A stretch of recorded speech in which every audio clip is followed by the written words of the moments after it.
Welcome to The Scoop. We're at the Bellagio. I'm Diego Cordovez with Adam Schoenfeld, and our guest today is Andy Bloch. Andy, perhaps known as one of the key instigators in poker, always trying to make poker a better place. I say he's stirring up trouble. Some people say I do my best. Yeah. Some people call him a troublemaker. No, but Agitator. I mean that in a good way, because you've always demanded the highest standards and things. One of your big things, and I say this from my experience last year with you, was we were playing at the World Series with very flimsy little cards. Basically, after every hand, you had nail marks, and most of them, I'm sure, were inadvertent, but it just made a mockery of the game. You stood up for the players to your own personal detriment. I got a penalty. Maybe a lot of people don't know the whole Can you tell us story. what happened there? Yeah. Well, it's a $50,000 horse event, and this is it's a small buy-in event. Small buy-in event. The Not players really aren't paying enough entry fee for them to afford brand new cards to start off the tournament. But I've been complaining about the cards for years, and I tell them every time, hey, you got to start every tournament with brand new cards. We're paying enough entry fees. In the $50,000 horse, it's $2,000 a player. That's a lot of money, and for like $5 a player, you could start out with brand new decks every couple of hours. And you'd still have and overlay. Right. And there really is no excuse for it. If you're playing in a home game, you start every night with a brand new deck, probably. Right. If if they're playing in the casino, they throw out the decks. They use them for 4 to 8 hours, and they throw them out. Yeah, but their money's at stake there, right? Their money's at stake. Here, our money's at situation. stake. They're not worried about it. Right. So what happens is some players like to squeeze the cards, or they're just, the way they look at their cards, they bend them up really, really sharply. Right. And, they can leave nail marks or just bends in the crimps in the edges of the cards. And, there are people that, that's what they've done for their careers. Now, the thing is, I don't think it really affects people's expectation a lot. It doesn't really hurt the average person that much because these fields are so huge. You get 1,000 players. It's not going to matter that much over the whole scheme of things. On I think average. On the average. But in a key situation. In a key situation, it can matter. You could be the guy who's hurt. Right. In the long run, I think there's a lot less cheating in poker and a lot less funny business in poker than there is in just about anything else in the business world and sports and things like that. So it's not a huge deal, but it's something that really, it's a very easy thing to fix. And this year, the cards were horrible initially, and I didn't even have to yell because I had Mike Mattisau on my table, and he looks at the cards and he's like, "Holy crap!" Goes crazy over the cards. But last year, then you voiced your objection to the cards, and then you took a swing at the floor man. I think that was wrong. Yeah, that was a little bit wrong, and I got a 5-minute penalty for that. Right. I didn't miss my blind though. I got back in time for my blind. So. But it's not like we're not talking about like when Adam keeps a card under his leg and brings it out when he needs to, or when he signals what he has. It's not so much that people are worried about cheating, but people can just take advantage of something that is there. In other words, no one is deliberately setting it up, but there are people who are very observant. And my vision is so poor, I never really see things. I'm always kind of squinting to read the board. But I sit down next to people who just look across the table and they go, "It's got a mark there." So if somebody's got to benefit. And, some people are very good at it. But we joke about the swinging, but you in fact did. I did get a penalty. Stand up to take the cards out of play by bending them, and they told you to stop, and you kept doing it, and then they stopped you. Yeah, they told me to stop, or I'll get a 5-minute penalty. And I'll say, okay, give me a 5-minute penalty because I got to go talk to the tournament director and get us some new cards. I admire that you stood up. Do you think that those electronic tables where there are no physical chips and cards would be a worthwhile innovation? It would deal with several big problems. You could be no chip passing. There's no card marking. Is it too far to go? I think we should have some technology, but the electronic tables, I think they're great for heads-up play. Mm-hmm. And I think we should have more heads-up tournaments and use those tables for the early rounds. And then they don't need a lot of dealers, and you can get it done more faster. And you could imagine having the heads-up championship and have the first 5 rounds be electronic play, and then you get the cream of the crop of people that have earned their way there. And that way you could have 1,000 people in a heads-up tournament instead of, and you can play in brackets and you can play. It doesn't have to be single elimination. But I definitely think there should be more technology. There should be shuffle machines because the dealers don't shuffle that well. I don't know why they don't take 5 more seconds. A lot of time. They could do a couple more riffles, and it wouldn't take much more time. And it would be a lot more random. They use the shuffle machine in the Bellagio poker room here, which is a fantastic innovation on every level. So I think that's more a matter of time because there are so many benefits. And this is one case where it's to the benefit of the casino as well. So there's no, it's just a matter of them getting comfortable with it. Some of the other stuff is harder. Now, as a response to this card thing, I mean, Harris did make an effort to bring in much higher quality cards this year, but they had their own problems, correct? Right. Well, they tried to change the equipment of poker. It's like in baseball, imagine like you went to an aluminum bat in Game 7 of the World Series. Right. It's a great idea. Everyone always argues, oh, maybe we should go to aluminum bat in baseball. Maybe you should change the shape of the basketball or something like that. Yeah. Well, those are all good ideas, but you don't really want to introduce it at the World Series of Poker.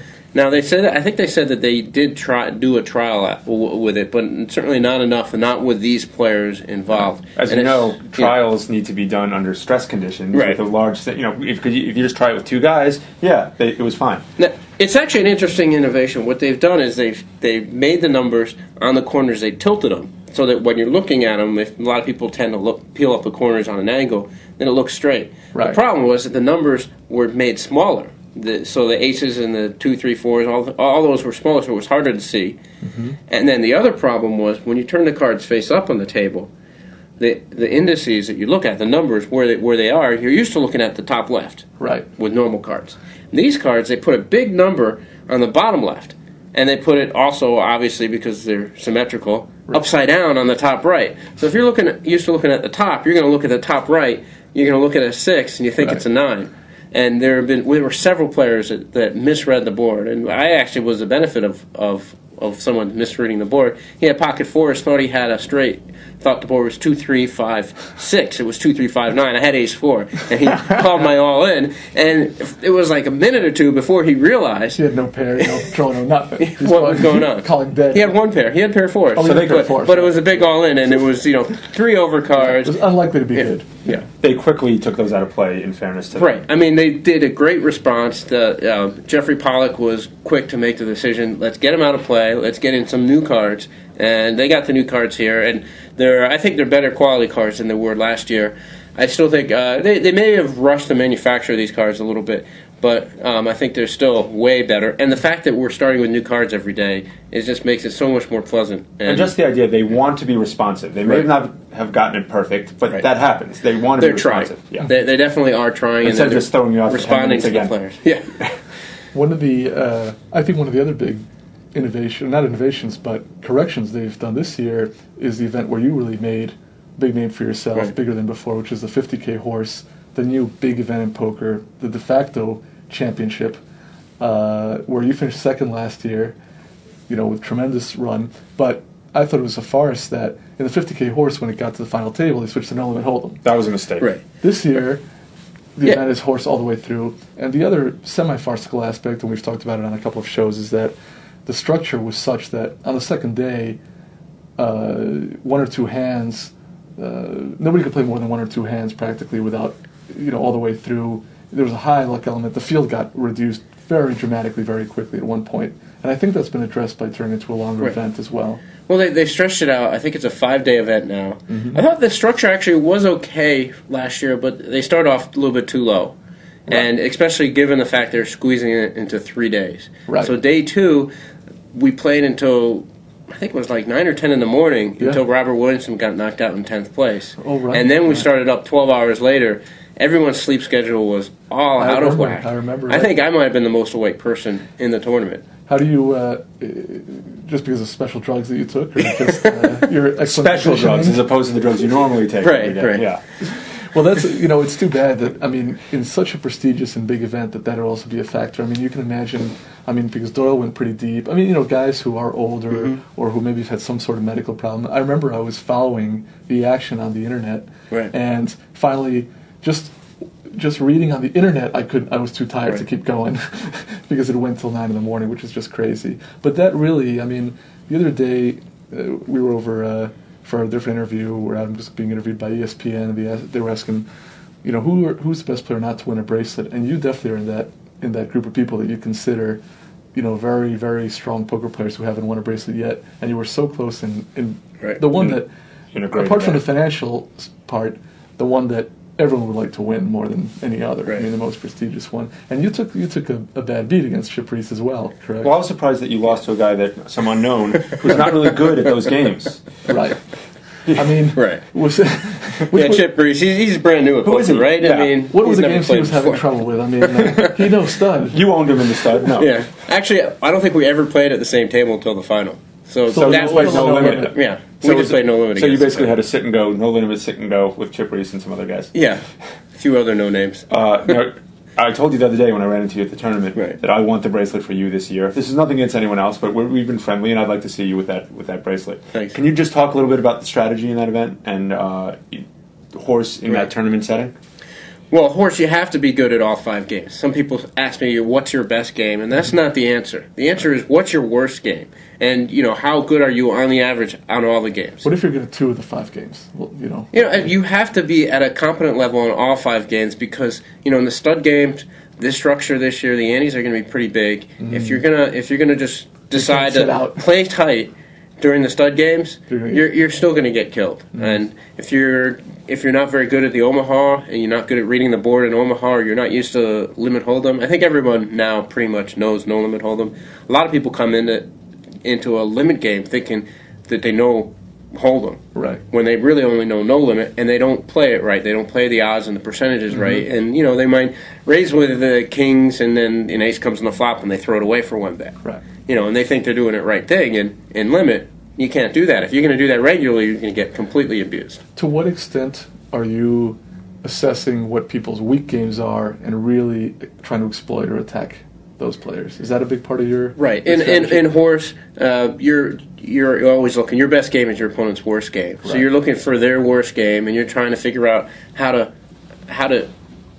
take advantage of whatever their weaknesses are. Mm-hmm. I'm going to in Raz, for example, I'm going to be looking at people that don't know the value of the hands in position. I mean, in Raz, it's not just your 3 starting cards; it's the cards that are up after you. Of course. How many low cards are faced up after you? And if you don't take into your hands and everything, right, and the dead cards. The second level is the dead cards, but the first level is stud is very positional, just like hold'em. Mm-hmm. It might even be more positional because you can see some information on the other cards. Right. So the position constantly is changing every hand and throughout the hand. Mm-hmm. And people aren't gonna. A lot of people don't really realize that, and they don't adjust enough in that situation. Were you surprised by some people's inexperience or weakness in certain games? And when I say someone in this event, I mean it cost $50K to get in. Right. Almost the entire field consisted of either established, pretty strong pros or very good amateurs. But I remember when I played the Tournament of Champions, which had a lot of amateurs, but I was surprised by even some pros that I really respect who were excellent no-limit hold'em players or that they barely knew the rules in some of the other games. And, in the stud or in the Omaha 8. And it was shocking to me. I just kind of assumed that, well, this guy's won, 2 bracelets in hold'em. He may not be a great stud player, but he's going to be pretty good, which wasn't the case at all. I mean, were there cases like that? Well, definitely. There were, in some games, people, I think Raz in particular, a lot of people say Raz is an easy game to master, no one has a big edge, but people come into it and they don't really know. They'll make some pretty basic errors of like calling the bring-in when they have a king up or something. Right. Which I think, I'm almost never going to call with a king up. I mean, there's some there are some very unique situations. Mm-hmm. Not very unique. Nothing can be very unique. But there are some special situations when you will. When you will call with, just to emphasize the fact that you shouldn't call with a king up unless if it's a very, very special situation. So you're saying that almost never. A king is not a good card. King is not a good card. You're basically exposing your hand. When you say you have a king up, you have 2 low cards in the hole. If you get another high card, you can't. There's no way you can continue on. I've seen people call, and you look at the board, and you think they're playing high only, and they know it's Raz, and they assume like their opponent must have 2 pair. The only way they can justify it, and they can almost have the right, or they can have the right pot odds if they assume their opponent has 2 pair. Now you're right, exactly. Well, that's the Raz version of putting your opponent on whatever you can beat, right? And only that. If they had the most extreme hand, you're only a slight underdog. Otherwise, you're drawing big. And last year, late in the second day, people were really tired and they were misreading their hands, especially in Omaha. Mm-hmm. And I actually think, it was a marathon last year. Yeah. And part of poker is being able to go and play long sessions and having the stamina. Right. It doesn't have to be that way, but that's part of the the way. game. That's the way horse To a games point, and the it's big part of the games game. usually play. People sit down and they don't intend just to play 4 hours or 8 hours a day. They go and they play a 20-hour match. Right. Now, when you're talking about calling with a king up, you're not talking about defending your bring-in. You're talking about it. Well, both. Okay. I almost never will defend the bring-in. I mean, unless like the guy raises with a 9, I might. Well, I was gonna But if say- he's raising with a 5 up, and if there's other low cards, or even Sure. if there's no low cards, you're always out of position. You're always have a disadvantage. Well, and there's very little advantage to defending with a king, and you're not going to stop your opponent from stealing next time. Right. Which in no limit hold'em or limit hold'em, you're going to call with your big blind a lot because you want to stop or re-raise them because you want to stop them from stealing against you. But you're never going to do that. And in Hold'em, they don't see your card. Exactly. Well, at least you hope they don't. I mean, that's one of the big. I mean, besides the fact that the games are just different, in their essence, there's a lot of extra information in the stud games. Right. And in Hold'em and Omaha, you're not really. There is no extra information. You know your hand. You're guessing what the other guy's hand is based on his betting and his play, and then you're playing. In stud 8, and Raz, you've got to factor in the dead cards.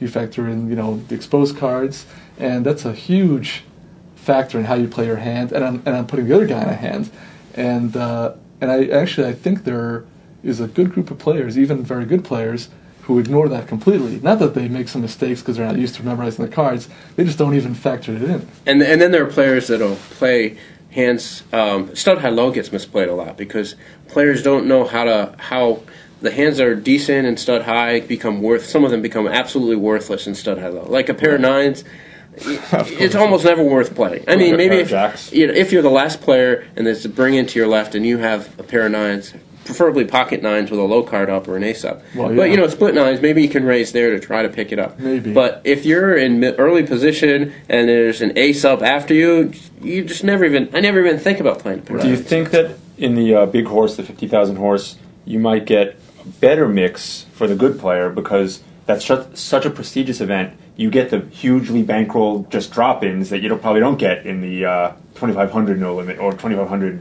shoe. That are they having 2,500 shoe? Yes. Well, today's actually the 2,500 horse. Oh yeah. So, but I think you might get some worse players. Obviously, you get the best players in the 50,000 horse, but you might also get some worse players that just drop in because it's so prestigious and they happen to have cost $50,000 like I toss a nickel.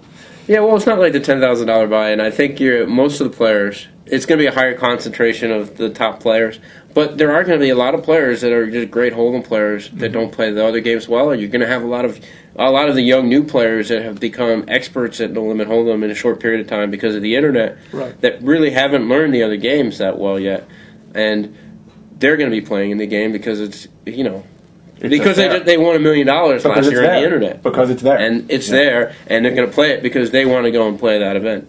These are people that are, willing to gamble $100,000 on, Why not? You can write it off your on taxes. a putt. So ultimately, you write it off on your taxes if you need to.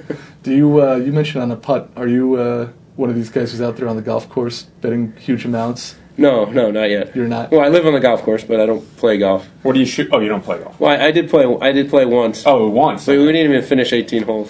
Well, that's a long way to go for the beginner. Because that seems to be a lucrative definitely. approach for some guys. And Before we started shooting, I asked Andy to play golf, and I didn't realize he was a novice, so now I really want to play for big money. And I'll just figure out, well, except Andy will probably figure out a better spot, and I'll lose anyway. Yeah.